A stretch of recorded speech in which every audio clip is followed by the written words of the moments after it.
Hi అండి, నమస్తే. Welcome back to my channel Mokshi vlogs. ఎలా ఉన్నారండి? అందరూ బాగున్నారా? ముందుగా అందరికీ తొలి ఏకాదశి శుభాకాంక్షలు. అందరూ ఈరోజైతే పూజ చేసుకున్నారండి, తొలి ఏకాదశి పూజ. నేను కూడా నాకు తెలిసిన విధానంలో అయితే పూజ చేసుకుని ఈ వీడియోతో మీ ముందుకు వచ్చాను. నా పూజ అయితే ఇలా చేసుకున్నానండి. ఇప్పుడు నేనైతే ఎర్లీ మార్నింగే లెగిసానండి. లెగిసి ఈరోజైతే పిల్లలకి కూడా హాలిడే కదా, మొహరం కాబట్టి పిల్లలు కూడా ఇంటి దగ్గరే ఉన్నారు. వాళ్ళిద్దరికి కూడా హాలిడేనే. ముందుగా ప్రసాదాలు అయితే ప్రిపేర్ చేసుకుంటున్నానండి. ఇక్కడ ముందుగా అయితే పరవన్నం అయితే చేస్తున్నాను. నేను ఈరోజు తొలి ఏకాదశికి అయితే పరవన్నం కుడాలు అయితే చేస్తాం. ఎవ్రీ ఇయర్ పరవన్నం కుడాలే చేసుకుంటాం. ఈ రెండు అయితే ప్రిపేర్ చేస్తున్నాను. పిల్లలు ఇంటి దగ్గర ఉంటే పనులు అయితే అవ్వవు కదండి, అందుకని నేనైతే ముందుగా లెగిసిపోయాను, వాళ్ళైతే లెగలేదు. నెక్స్ట్ ఇక్కడైతే కుడాలు అయితే ప్రిపేర్ చేస్తున్నాను. ముందు పరవన్నం చేసి తర్వాత అయితే కుడాలు కూడా ప్రిపేర్ చేసుకుంటున్నాను. వాళ్ళు లెగిసేటప్పటికైతే నా ప్రసాదాలు అయితే ప్రిపేర్ అయిపోయాయండి. వాళ్ళు ఇంక లెగిసాక వాళ్ళకి కూడా బ్రష్ అది చేయించి స్నానం అది చేయించేశాను. నెక్స్ట్ అయితే మీకు ఇక్కడ పిండి దీపాలు అయితే నేను చేసుకుంటున్నానండి. నేను 7 శనివారాల పూజ అయితే 3 టైమ్స్ అయితే చేసుకున్నాను. నాకు పిండి దీపాలు అనేవి బాగా అలవాటే చేయడం. ఈరోజు అయితే పిండి దీపాలు అయితే పెట్టుకుంటున్నాను.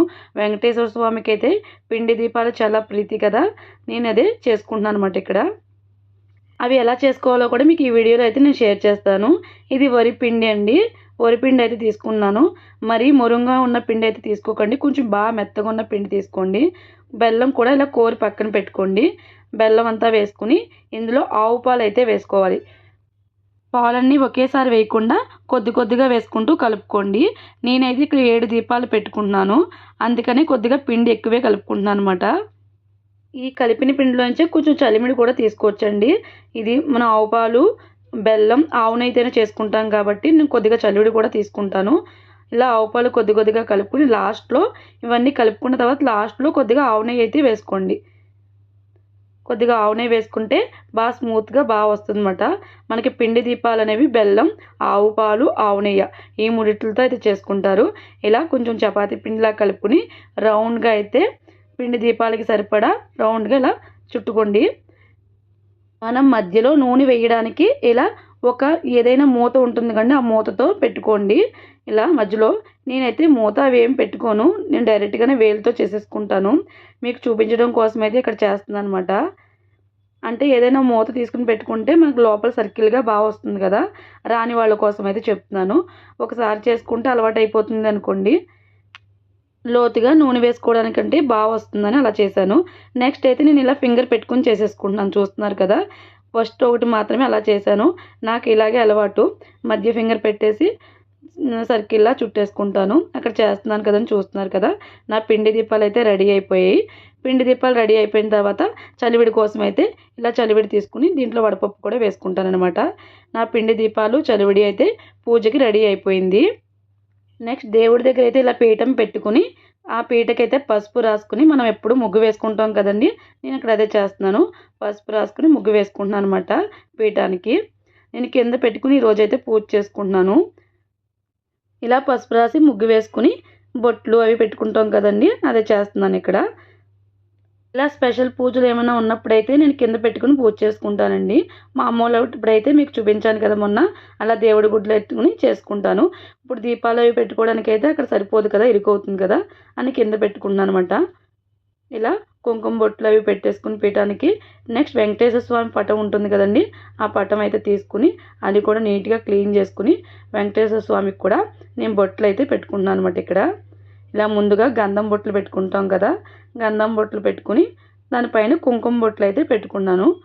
మన దగ్గర విష్ణుమూర్తి ఫోటో ఉంటే పెట్టుకోవచ్చు కదండి, విష్ణుమూర్తి ఫోటో అయితే లేదనేసి ఇలా వెంకటేశ్వర స్వామి ఫోటో అయితే పెట్టుకుంటున్నాను. అన్ని అవతారాలు వాళ్ళే కదా, అందుకనేసి వెంకటేశ్వర స్వామి ఫోటో పెట్టుకుని నా దగ్గర లక్ష్మీనారాయణది చిన్న ప్రతిమ అయితే ఉందండి, ఆ ప్రతిమ కూడా నేనైతే పెట్టుకున్నాను, చూపిస్తున్నాను కదా ఇక్కడ. ఇది ఎప్పుడో నేను అన్నవరం వెళ్ళినప్పుడైతే కొని తెచ్చుకున్నాను అనమాట. అదైతే తీసి పెట్టుకుంటున్నాను. లక్ష్మీదేవి లక్ష్మీనారాయణ అనమాట ఇద్దరుని. ఆ ఫోటో కూడా నేను అక్కడ పెట్టుకుని పూజ చేసుకుంటున్నాను ఈరోజు. ఈ 2 ఫోటోలు అయితే కింద పెట్టుకుని అయితే పూజ చేసుకుంటున్నానండి. రోజు మనం దీపారాధన చేసుకునే కాడైతే అక్కడ దీపం ఒకటి పెట్టుకుని కింద అయితే ఇలా పూజ చేసుకున్నాను.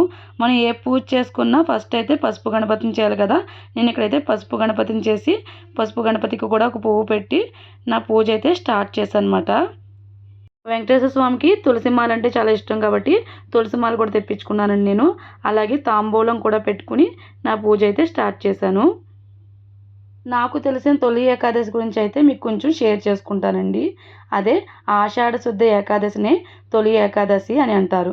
లేదా శయన ఏకాదశి లేదా ప్రథమ ఏకాదశి అని కూడా అంటారు. ఈ రోజు నుంచి కార్తీక శుద్ధ ఏకాదశి వరకు శ్రీ మహావిష్ణువు పాలవ కడలిపై శయనిస్తాడంటండి.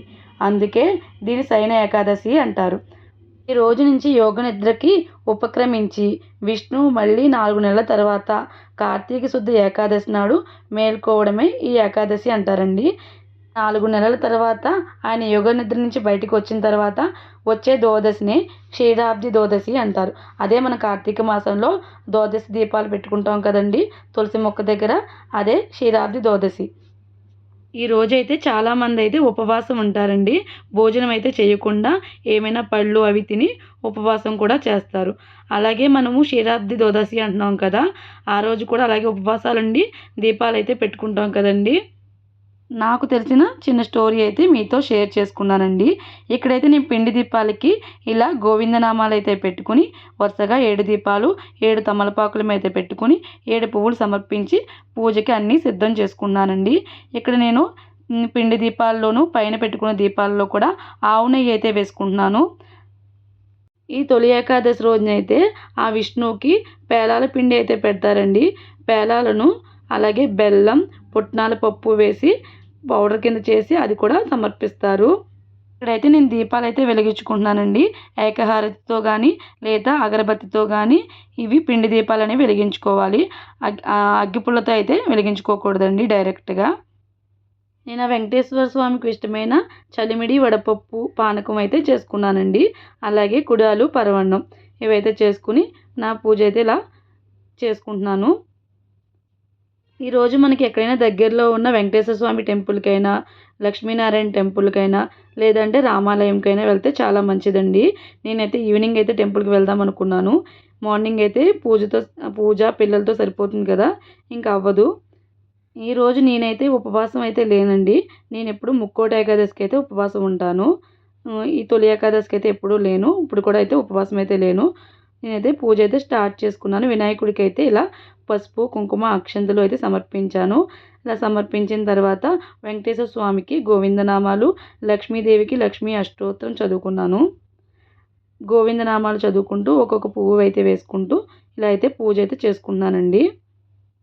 ఏకాదశి రోజునైతే కొత్తగా పెళ్ళిళ్ళైన వాళ్ళ ఇంటికి అత్తవారింటికి అయితే సారెలు కూడా తీసుకొస్తారు కదండి. ఈరోజు సారెలు పంపిస్తారు. అంటే ఏవో ఉంటాయి కదా అన్నమాయి, అవి అయితే పంపిస్తారు. ఈ రోజునే పంపిస్తారు. తొలి ఏకాదశి నుంచి అయితే పండుగలు అయితే స్టార్ట్ అవుతాయి కదండి. పండుగలు వ్రతాలు అనేవి స్టార్ట్ అవుతాయి. శ్రీరామనవమితో మనకి పండుగలు కంప్లీట్ అవుతాయి.